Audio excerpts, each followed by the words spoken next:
You've reached r/Talesfromtechsupport. Can I interest you in some stories of technical incompetence, brilliance, and quite possibly some malicious compliance?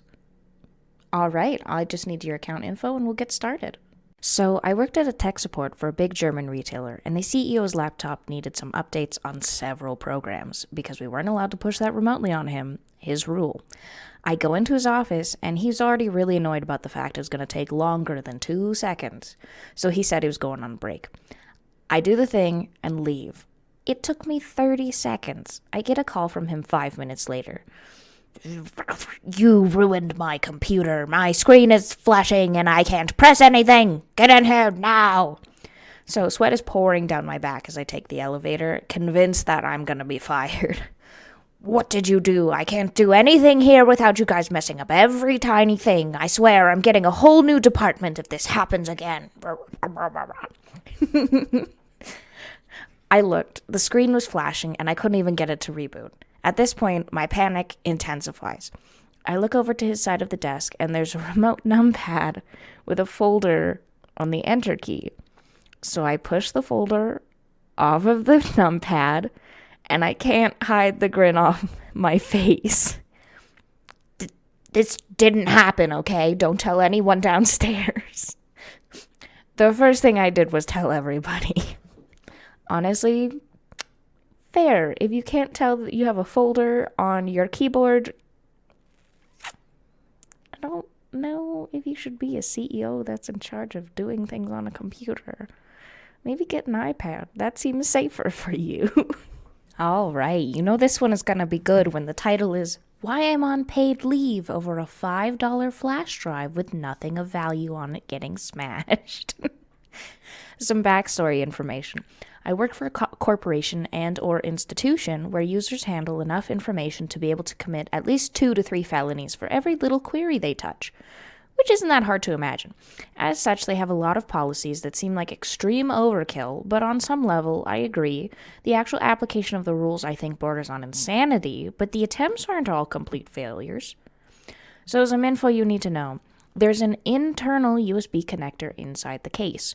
All the external USB ports have physical blocks super glued in. This is another story I've already posted. So Friday morning, 8 a.m., I'm sitting around waiting for a ticket or something to do. I get a call that somebody's computer can't log in. There's no ticket because they can't log in to start a ticket. Entirely understandable. The computer is a network login, so there's 1,000 different things it could be. Heck, it could just be unplugged and not turning on. You know how people can be. I head up to their cubicle and I start checking. Everything is plugged in, the computer turns on, and there's no internet. I switch her network cord with her neighbor's to check the cord, everything upstream. Her neighbor's computer connects with her jack. I log into the local admin account and there's no internet connection or network connection at all. Check device manager, and there's the problem. The driver for the onboard network got corrupted or something, and I can't roll it back. Great. So this means I need authorization from cybersecurity to use a flash drive. And then I'll need to tear the computer apart to get to a USB port that is hidden inside the case that isn't superglued. Now the key for the case requires my supervisor to sign off on it and give me the key for the case lock. As well, I have to write up the ticket and put it into the system. I run down to the Batcave and download the driver for a computer and email it to my boss with a note to stick it on her thumb drive. And then I walk to his desk.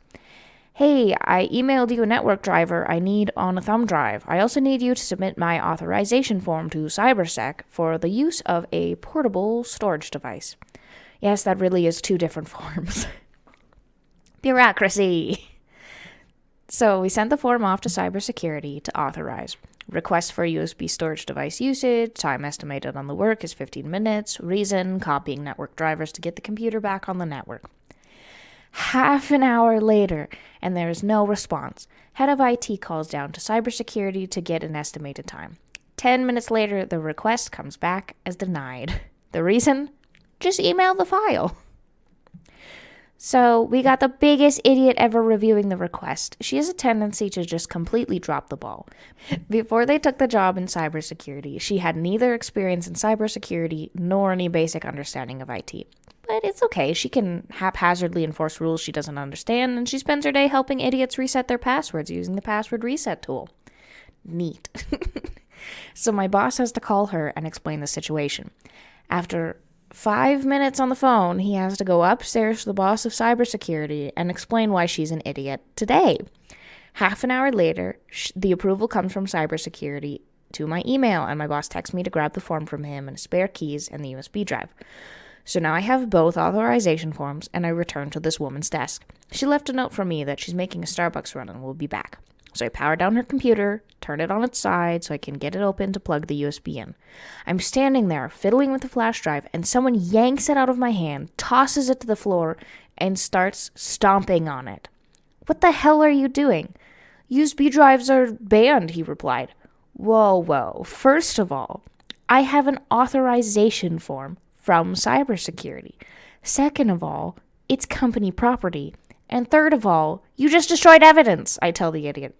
So I call my boss, and he's still in cybersecurity offices. Or water cooler break room, as I explained what went down. Cybersecurity overhears this exchange.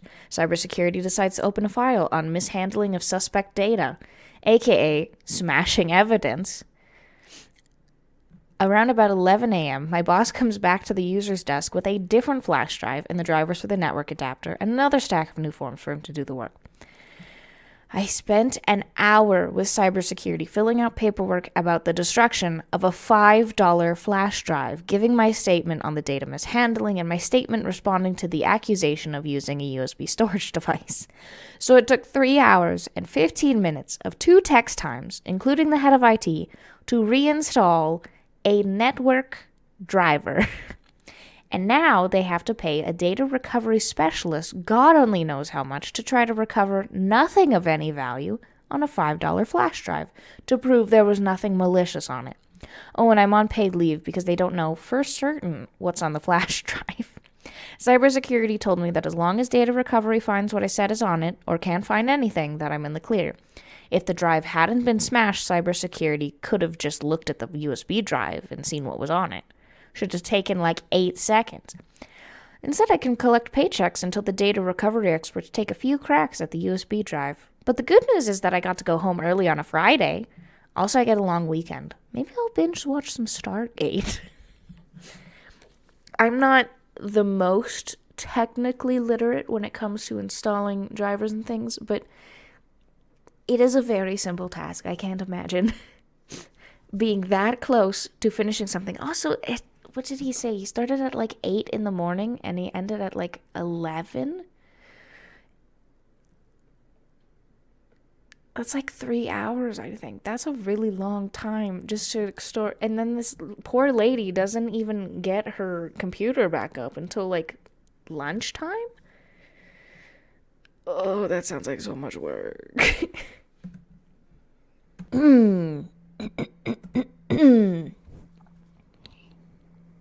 We just wanted to let you know we are cutting power to the server room today. Thank you. I've been out of the office for about a month, so the day-to-day happenings such as construction and desk moves, etc. have not been communicated to me. This morning, I get to the office at 7:30, and one of the facility guys comes up to me and casually says, "The electricians are cutting power to the server room sometime today." Enter panic mode. I state that they can't just turn off the power to the data center. There is a process that needs to happen for downtime. People need to be notified. Other buildings need to prepare for continued manufacturing without access to work orders. I start messaging management, asking what the hell is happening. Management asks if we can run on the generator while power is off. I have no answer for that, so I run off to find the facilities manager and electricians to ask. The electrician informs they did not need to turn off the electricity in the server room. They turned off the electricity off for a small portion of the front offices, just long enough to move that breaker up a row so that they can install the breakers for a new AC unit, and that they've already done it and my data center is safe. If anyone needs me, I will be hiding under my desk, softly sobbing from this traumatic experience. Oh no. No, you got shelter. That's one of those being specific with your communication issues that you need to work on when you work in an office, because you need to be specific. This poor baby. It's such a really hard way to start your morning. I'm just like, hey, so we may be causing you hours and hours of work and angry people, But actually, we're not. So happy birthday. I really like the title for this one. I'm hoping it's going to be good. When a new IT department head steals the prestige email address from longtime employee and lives to regret it. A number of years back, I was working for a company that'd been around for many years. I was only relatively new myself, but there were still a couple of old guard senior engineers around who had been there from the start. The kind that knows where all the obscure, undocumented insider stuff is and can fix most problems in 5 seconds that the rest of us may take hours to solve. One of the guys in particular, who I shall refer to as Joe, a bearded and jovial gent with a very Steve Wozniak persona, was always happy for us to approach him with our questions and welcomed us to leverage his vast knowledge of how the company's sprawling IT infrastructure worked to make our lives easier and cope with the constant unrealistic expectations of upper management. He was a real old-school engineer, someone who loved their job and was well respected by everyone around the department. So when his friend, the current department head, a man of comparable knowledge and experience, retired and was replaced from the outside with a young and brash one with a business degree and a little technical knowledge, who was also called Joe, it was a big change for everyone. Fortunately for us, he didn't interfere too much with the technical aspects of our day-to-day jobs. At least at first. When the company first started out, they weren't too concerned with formality when it came to email address policy. In later years, as the company had grown, they tightened the bolts with an official policy of issuing staff with a more formal address of firstname.lastname@department.countrycode.company.com. But those who were around from the early days retained their original name@company.com addresses as an alias. It was somewhat of a status symbol and a sign of authority in the company to have one, and those that did would use that version as their sending address and proudly have it in their email signatures and on their business cards. The retired head had one such address, as did Joe, in the form of joe@company.com. And you always knew when you saw an email come into the inbox from somebody with one of these addresses that they were someone important who'd been around for a while. Most of the department heads were long-term employees who used them, and it wasn't long before the new IT head noticed this aspect of our corporate culture and clearly envied his peers. But as a new employee, he was stuck with his formal email address, and they weren't issuing new legacy email addresses of this kind unless they were for someone way up the food chain. Even as head of IT, he had no authority to claim one, which is why when one day he spotted an email from Joe using his legacy address, he saw an opportunity to get what he was coveting. So, as the tale goes, he called Joe into his office and had exchanged something like this. IT head: "Hey, Joe, great work on the capacity report and getting it to me so quickly. We should be able to get approval from finance to expand our storage way sooner than I thought." Joe: "Not a problem. Is there anything else you needed from me for it?" IT head: "Nope, everything is there, thanks. But I happened to notice when you sent it, though, you were using a different email address, a little different from the rest of the team." Yes, that's the one I've always used from when I started, and everyone here knows to reach me at. Also, some of our older systems and scripts we still use from the early days were hard-coded to use it as well, so I'm still actively using it to get critical alerts, and I've got rules set up to forward them to the relevant team addresses we use these days, since the only alternative is to budget a major project to go through all our legacy stuff to change it, and we were never able to get approval for that, with everything else going on around here. I think I have a hunch. What's going to happen here? Is somebody going to steal his email address and get many tech support emails? That would be fun. The IT head goes, "I've got no problem with that, but I was interested in getting one of those kind of addresses for me. It would make it easier for people to, know I'm the head of this department rather than just another employee here. My predecessor had one, so it should be no problem for me to have one as well, too, right? Can you make that happen?" "I'm sorry, I wish I could, but it's HR that makes that decision, and it's their policy to only issue personal addresses at the top corporate domain level for C-level recruits and their immediate assistants." Ooh, we have C-level? What does that mean? C-level? We just get more oxygen than everybody else. "You've been here for a long time. Surely there isn't a way, or someone you know who can make this happen." "I'm sorry, it's a decision way above my pay grade." That is the ultimate response to anything. "That's above my pay grade." I'd be happy to put a request in for you to the head of HR to see if they could do it as a favor, but I'm pretty certain what the answer will be. The IT head was clearly annoyed. "Okay, thanks. Do it and let's see what happens." Joe goes and logs the request, but of course the head of HR knocks it back, citing policy and not wanting to set a precedent even as to favor Joe. Joe gives back to the IT head the bad news. Hey, you know that request I put through to try and get your top-level email address? HR had to knock it back. I did my best to try and push it through, but they were firm on their current corporate policy of not issuing any new ones, except for those at the very top. The IT head, visibly unhappy, just said something like, I'm sorry to hear that. Are you sure you did everything you could? Yes, it's out of either of our hands, unfortunately. Fine, then. And Joe was right. There was no way the IT head was going to be issued with a brand new personal address.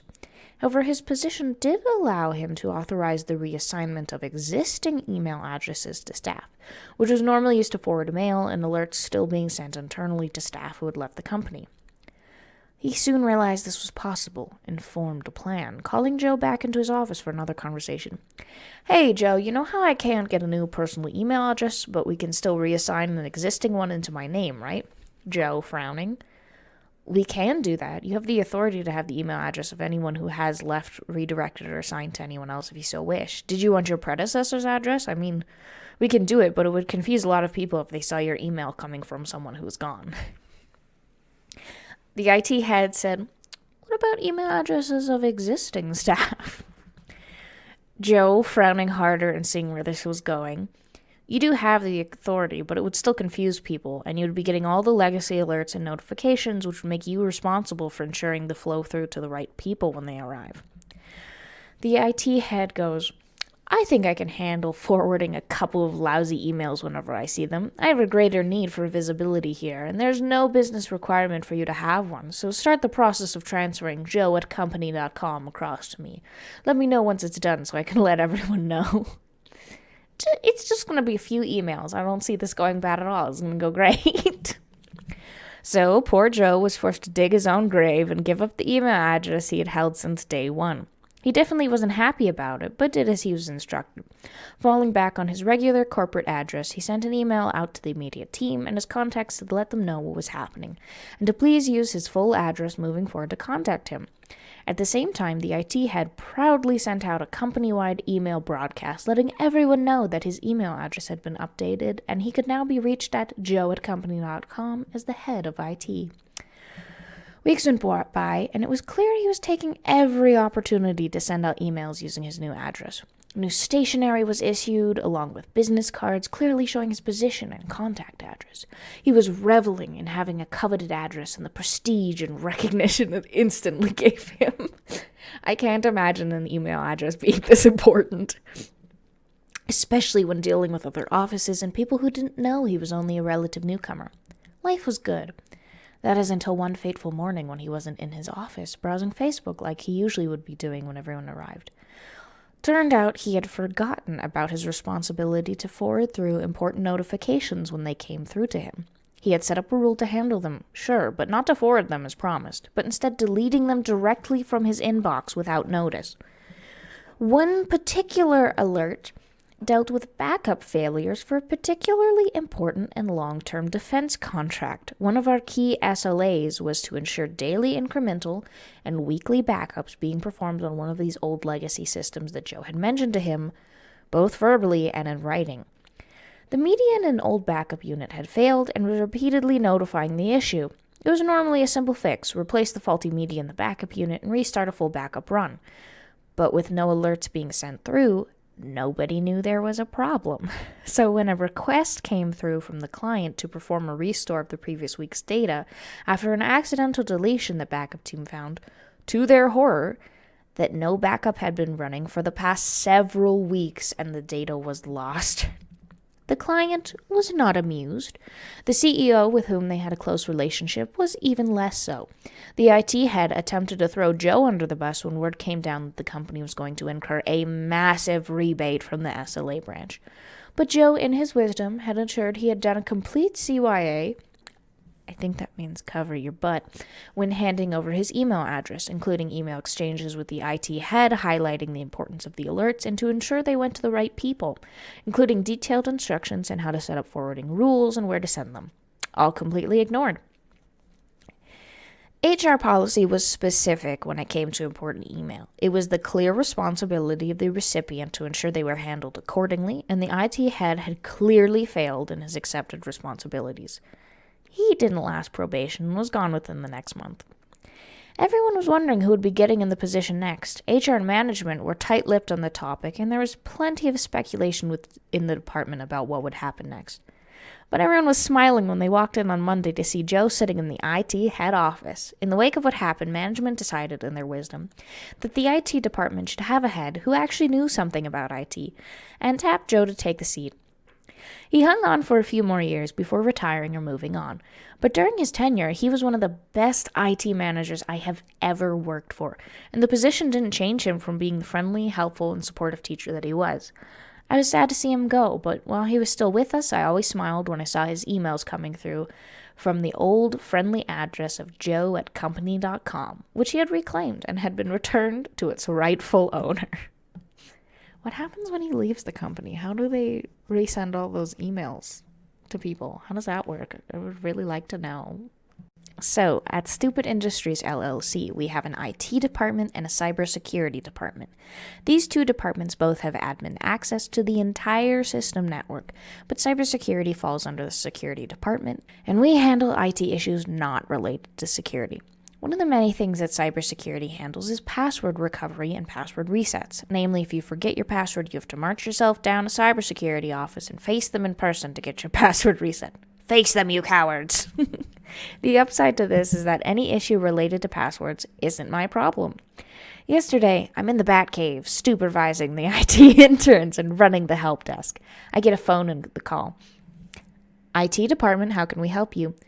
This is Karen, assistant VP of the bean counting department. How can we help you, Karen, I ask. Your stupid system isn't taking my password. Okay. Can you have an office neighbor take 5 seconds and try to log themselves into your computer to see if there's a problem with the computer, I ask. I patiently wait for the banshee to strong-arm someone into doing it. He just logged in. It's fine. It's just me.